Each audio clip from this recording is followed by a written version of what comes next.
Hubara on valtiotieteen maisteri, pääaineenaan sosiaalityö. Hänet tiedetään kirjailijana, toimittajana, yhteiskunnallisena keskustelijana. Mutta mitä monet eivät tiedä on, että hän on ollut yli puolet työelämästään sosiaalialalla, lastensuojelussa ja päihdepuolella.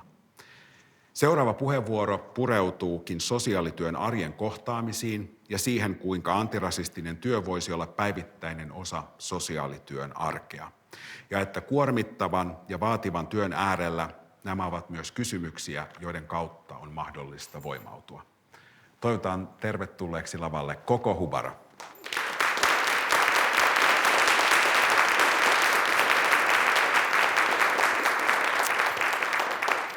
Moi kaikille. Onpa kiva olla täällä tänään puhumassa kohtaamisista sosiaalityössä ja ehkä myös antirasismista sosiaalityössä.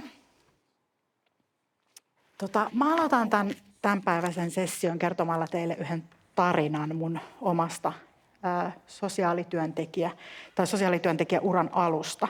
Oli kesä 2007 ja mä olin 23-vuotias aikamoinen idealisti. Mä olin opiskellut 1 vuoden sosiaalityötä Helsingin yliopistossa ja mä sain mun ensimmäisen työpaikan eräästä pääkaupunkiseudun perhekeskuksesta, lastensuojelun sosiaalityöntekijän kesähessun paikan. Ja on suuri työvoimapula meidän alalla, niin töitä sai heti, vaikka ei oikeastaan tiennyt kauheasti mistään mitään.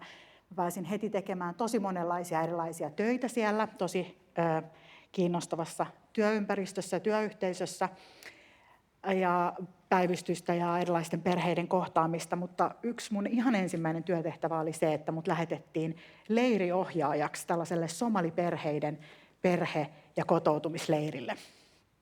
Ja mä en ole koskaan siis itse ollut leirillä lapsena. Silloin kun mä olin lapsi, niin mä olin kesälomalla aina mun toisessa kotimaassa. Ja mä en ole hirveästi viettänyt myöskään aikaa missään maaseudulla, enkä mä ollut myöskään siis tässä kohtaa sosiaalityöntekijänä, mutta mä jotenkin ajattelin, että leiriohjaaja varmaan niin kuin opettaa kaikenlaisia semmoisia perinteisiä suomalaisia taitoja, varsinkin näille lapsille. Ja mä näin siellä leirialueen rannassa, että siellä on vene, ja mä päätin viedä nämä lapset souturetkelle. Ja mä en ole siis koskaan näin tehnyt, kuten nämä lapsetkin, niin mä oon myös itse kasvanut ihan tavallisessa lähiössä, missä ei kyllä soudeltu yhtään, ei ollut mitään paikkaa, missä olisi voinut edes soudella. No, mä sitten soudin meidät sinne ulapalle, horisonttiin, ja kun me oltiin siellä mahdollisimman kaukana rannasta, niin mä huomasin, että sää alkoikin yhtäkkiä tummua ja aallot alkoi vähän nousta, ja mä rupesin miettimään, että okei, että mitenköhän mä niin kuin pääsen täältä takaspäin. Ja siinä kun mä mietin ja se vene pyöri ympyrää siellä aalloissa, niin mä huomasin, että näiden lasten äidit alkoi kertyä sinne rannalle. Ne oli bongannut meidän oranssit pelastusliivit sieltä kaukaa ja ne viitto mua palauttamaan ne lapset rantaan. Ja mä siis tietenkin lopussa oikeasti pääsin sinne rantaan ihan turvallisesti, eikä mitään pahaa tapahtunut. Mutta ne äidit oli kyllä tosi vihaisia mulle ja ne kysyi multa, että yritinkö mä hukuttaa ne heidän lapset tai jotenkin tappaa ne lapset, että mitä mä oikein kuvittelin tekeväni. Ja myöhemmin siinä samana iltana toinen leiriohjaaja, jolla oli itsellään somalitaustaa, niin kertoi mulle, että ehkä jos ihmiset on kasvanut aavikolla tai kuivilla paikoilla ja he eivät ole olleet hirveästi tekemisissä veden ja meren ja aaltojen kanssa, niin ehkä tällaiset teot saattaa näyttäytyä tosi vaarallisilta ja aika pahansuovilta. Ja mua hävetti ihan hirveästi tämä mun teko. Mun aie oli siis tosi hyvä, mutta mä lähdin vähän liian rotsi auki tekemään tätä mun hyvän tahtoista kotoutumis- ja ehkä jossain mielessä antirasistista työtä. Ja seuraavana päivänäkin mä vielä kovin vuolaasti sitten pyytelin anteeksi näiltä äideiltä ja sainkin onneksi. Lopulta loppuleiri meni ihan hyvin sitten. Mä oon nyt lähestulkoon koko tämän aikuistyöelämäni niin tehnyt töitä jo tavalla tai toisella kulttuurisen moninaisuuden ja antirasismin ja ei-valkoisuuden, ruskeuden ja valkoisuuden kysymysten parissa. Jos mä oon jotain oppinut näiden vuosien aikana, niin on se ihan yksinkertainen tosiasia, että antirasistinen työ ei oikeasti ole mitään rakettitiedettä. Se ei ole kauhean monimutkaista, se ei oikeasti vaadi mitään sen suurempia resursseja. Mä kutsun antirasismia aktiiviseksi lähimmäisen rakkaudeksi. Se ei pelkästään riitä, että me sanotaan, että mä en ole rasisti, tai mä en hyväksy rasismia, vaan meidän pitää tehdä myös aktiivisia tekoja niille meidän kanssaihmisille ja aktiivisesti purkaa niitä syrjiviä rakenteita. Ja mä ajattelen, että se aktiivinen työ voi olla esimerkiksi sitä rohkeutta kohdata ihmisiä sellaisina kuin he on, kuunnella aktiivisesti, olla kiinnostunut maailman tilanteesta ja kriittisestä ajattelusta ja perehtyä myös sekä omaan että muiden paikkojen historiaan ja kulttuureihin. Ja se on myös ennen kaikkea uskallusta pyytää anteeksi silloin, kun sanon kun enkä jos mokaa. Koska me ollaan kuitenkin vain ihmisiä tässäkin tilassa, riippumatta niistä meidän hienoista koulutuksista, riippumatta niistä risteymistä, joista me tähän ponnistetaan, ja myöskin riippumatta niistä meidän etuoikeuksista, joita meille on suotu tässä elämässä joskus ihan ilman, että me ollaan itse oikeastaan jouduttu mitään niiden eteen tekemään. Ja se on varmaan aika sellainen tosiasia, joka voidaan todeta, että sosiaalityö Suomessa niin nojaa hyvin voimakkaasti valkoisuuden normiin ja eurooppakeskeiseen ajatteluun, ja ei ole tällä hetkellä ainakaan kauhean perillä ruskeuden ja valkoisuuden ja rasismin ja antirasismin kysymyksistä. Mä menen kohta siihen vähän tarkemmin, että mistä mä tiedän, että näin on, mutta ensin mä kerron teille vielä toisen kertomuksen, ja sen nimi on saapumiskertomus. On sellainen kulttuurin tutkija kuin Sara Ahmed, joka on kehittänyt tämmöisen konseptin kuin Story of Arrival, jonka mä oon sitten kääntänyt saapumiskertomukseksi. Ja Ahmed on sitä mieltä, että jokaiselle vaikka tutkimusprojektille tai yhteiskunnalliselle ilmiölle tai tapahtumalle voidaan kertoa tällainen saapumiskertomus, eli se miten siihen ollaan tultu siihen hetkeen, kun sitä käsitellään tai puretaan. Ja tämän saapumiskertomuksen voi ikään kuin kertoa tieteellisellä tasolla tai institutionaalisella tasolla, tai se voi kertoa myös henkilökohtaisten kokemusten kautta. Ja mun saapumiskertomusta sosiaalityön kentälle tai sosiaalityöntekijäksi on värittänyt ne mun eletyssä todellisuudessa koetut kokemukset. Se, että mä oon karvaasti lukuisia loputtomia kertoja kokenut sen, että mua ei pidetä syntyperäisenä suomalaisena, vaikka mä sitä kaikilla meidän nykyisillä mittareilla oon.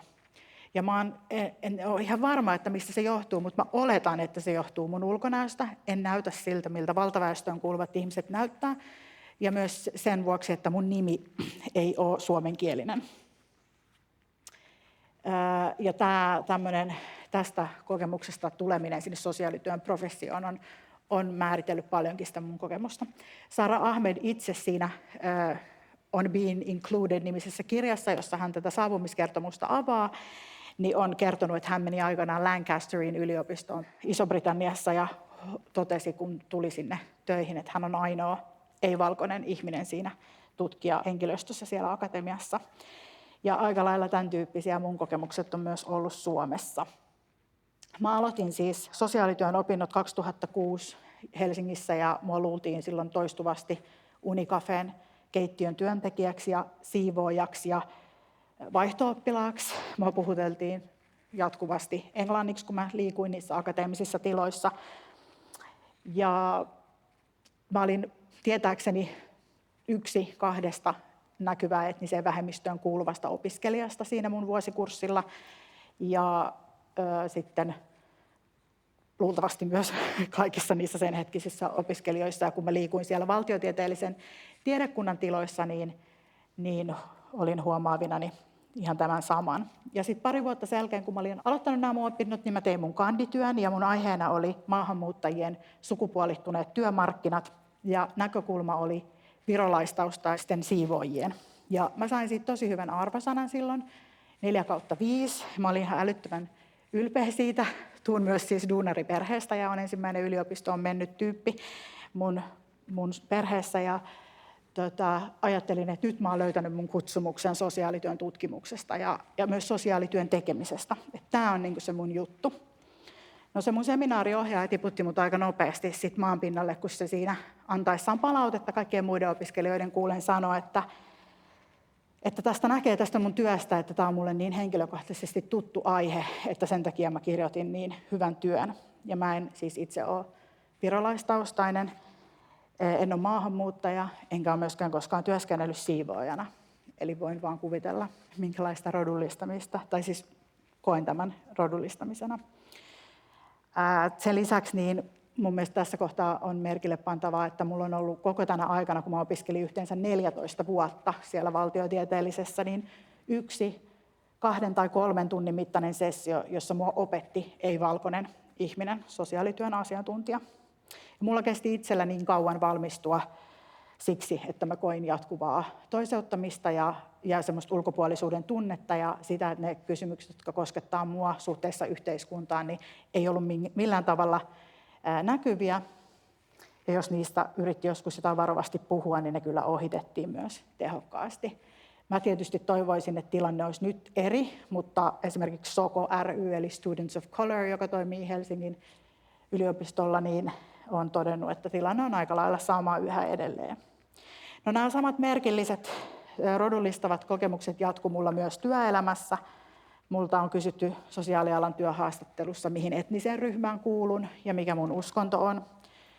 Mulle on sanottu esimiehen toimesta, että mulle voidaan antaa kaikki maahanmuuttajataustaiset asiakkaat, koska mä varmasti tunnen heidän kokemustaan ja pystyn auttamaan paremmin kuin valtaväestöön kuuluvat. Nämä mun asiakkaat oli muun muassa kiinalaisia, vietnamilaisia, irakilaisia, somalialaisia, virolaisia, venäläisiä, eli ei mistään sellaisesta kieli- tai kulttuuripiiristä, mistä mä itse tuun. En koe tuntevani heidän elämänsä kauhean hyvin. Työssä myös olin aina ainoa ei-valkoinen työntekijä, ja myös nämä mun tietysti hyvin huonosti voivat asiakkaat, niin usein saattoi käyttää erilaisia rasistisia nimityksiä musta ja kieltäytyä työskentelemästä mun kanssa sen takia, että mä en ole suomalainen. No, mä halusin sitten tietää, että miksi näin on, ja mä päätin tehdä gradun tästä aiheesta. Miksi sosiaalityöntekijät, jotka on niin hyvän tahtoisia, aina hyvien puolella, oikeudentuntoisia, näyttää olevan näin kyvyttömiä näkemään näitä kysymyksiä. Ja tutkin kirjallisuutta ja tulin siihen tulokseen, että Suomessa tätä asiaa ei ole juurikaan tutkittu nimenomaan sosiaalityön kontekstissa, maailmallakin hyvin vähän itse asiassa. Mä päädyin siis tutkimaan sosiaalityön opetussuunnitelmaa ja siinä käytettyjä oppikirjoja. Ja näitä kirjoja oli 73 ja niiden lisäksi oli 9 tieteellistä artikkelia, jotka sinne opetussuunnitelmaan oli listattu. Ja mä luin ne kaikki sivu sivulta läpi ja analysoin sitten, että miten niissä käsitellään niin sanottua rotua, rasismia, rodullistamista ja myös valkoisuutta. Ja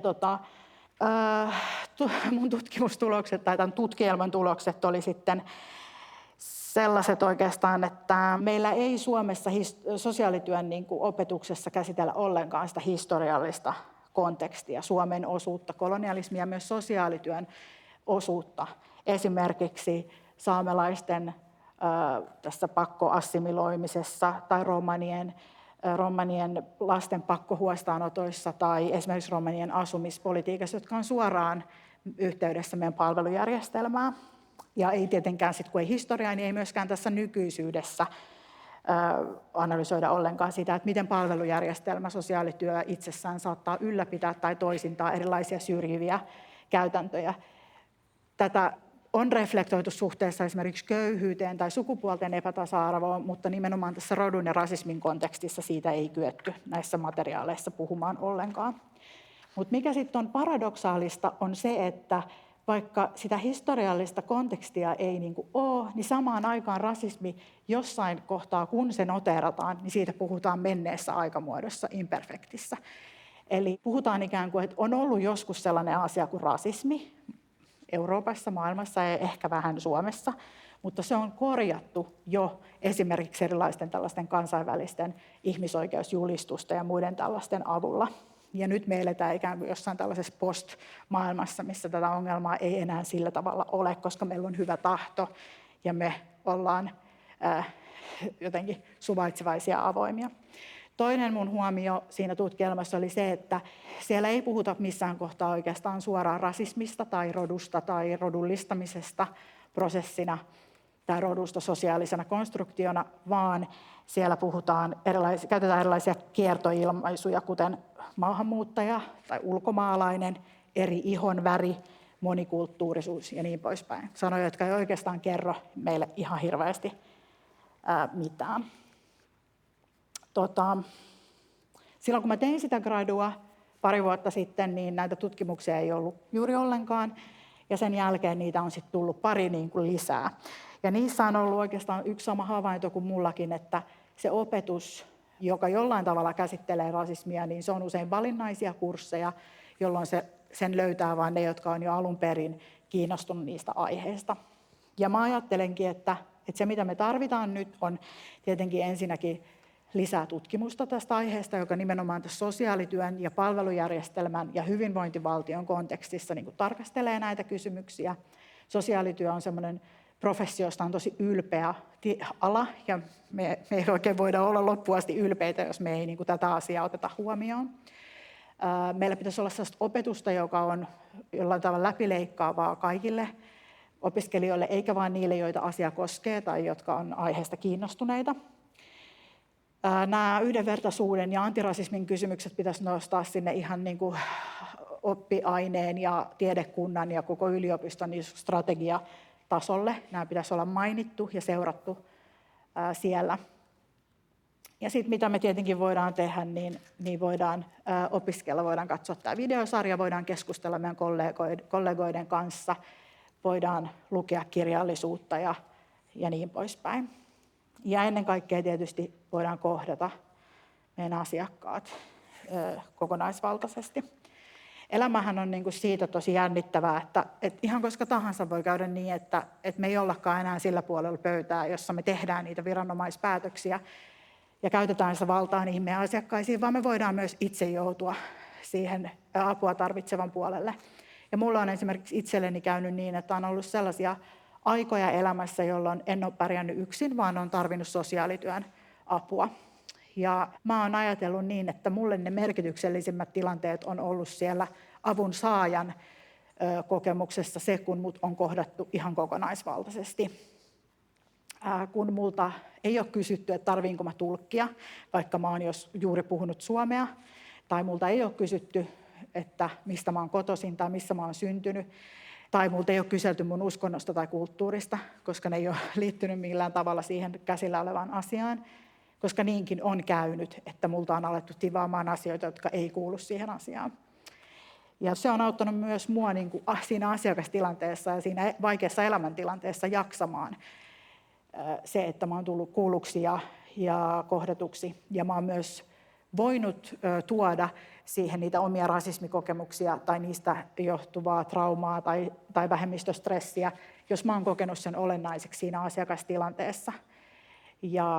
Ja sitä ei ole ohitettu, vaikka se työntekijä ei olisi itse kokenut sitä samaa tai vaikka hän ei olisi saanut sitä koulutusta.